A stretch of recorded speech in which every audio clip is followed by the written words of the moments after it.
Yo yo yo! Salut les turfeuses! Salut les turfeurs! Bienvenue pour un nouveau pronostic de Benoît Requin!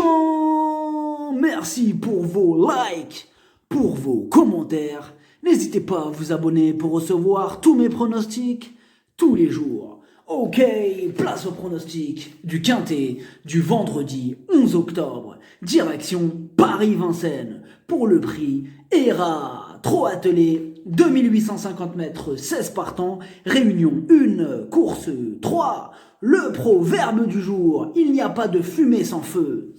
On commence avec le numéro 1, Chacha du Gontier. Elle est souvent redoutable sur ce tracé des 2850 mètres, petite piste. C'est une course visée. Elle sera d'ailleurs alignée déférée des 4. Ce vendredi, c'est un choix prioritaire.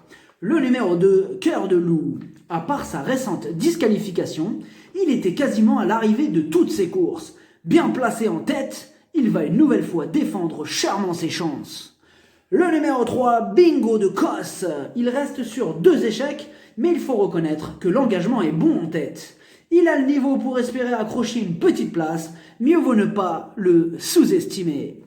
Le numéro 4, Bayahib des Vents. Elle n'a pas beaucoup de marge et elle reste sur une disqualification.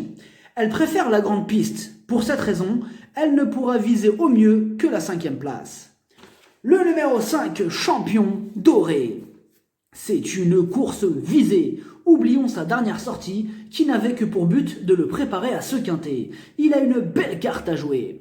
Le numéro 6, Call Secret. Dans l'ensemble, il est plutôt régulier. Il va tenter de profiter de son avance initiale pour confirmer sa dernière sortie victorieuse. Piloté par Eric Raffin, on le garde. Le numéro 7, Brésil des Voirons. En 11 courses, une seule fois à l'arrivée et seulement pour une 5e place. Difficile de lui accorder notre confiance dans ces conditions. Le numéro 8, Classe Tourgeant. Avec maintenant 4 courses dans les jambes, elle se rapproche de son meilleur niveau. Elle a déjà gagné sur ce tracé et elle se présente pieds nus. Attention à elle.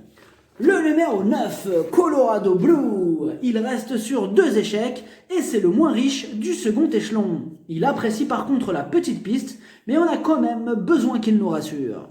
Le numéro 10, Balzac de Souvigné. Il vient de terminer 2e derrière la terrible Chica de Joude. Comme l'opposition est moins relevée cette fois-ci, il restera ferré et doit rendre 25 mètres. Mais même comme ça, il peut encore prétendre à accrocher une place. Le numéro 11, Bettina Tillard.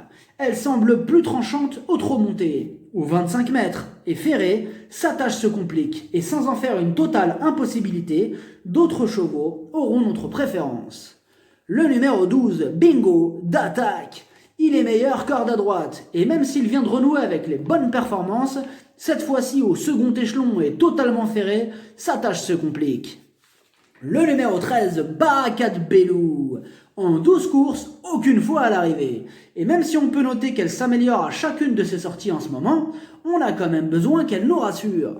Le numéro 14, Butch Cassidy. Ce cheval de trop monté se présente ici, surtout pour être maintenu en condition.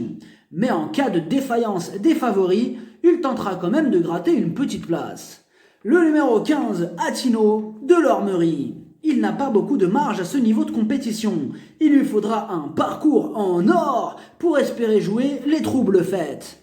Le numéro 16, Chalimard de Guèze. Il est en pleine préparation pour des courses de trop montée. Cette course n'a pour but que de le préparer en fait. Énorme non! Le pronostic, ça donne As, 6, 2, 5, 10, 3, 8, 4, cheval de complément le 9, si jamais il y a un autre nom partant et ça peut arriver, le 7. Merci d'avoir suivi cette vidéo. N'hésitez pas à vous abonner pour recevoir tous mes pronostics tous les jours. Les jeux d'argent sont dangereux, à consommer avec modération. Bonne chance, chopez-le moi! Ciao!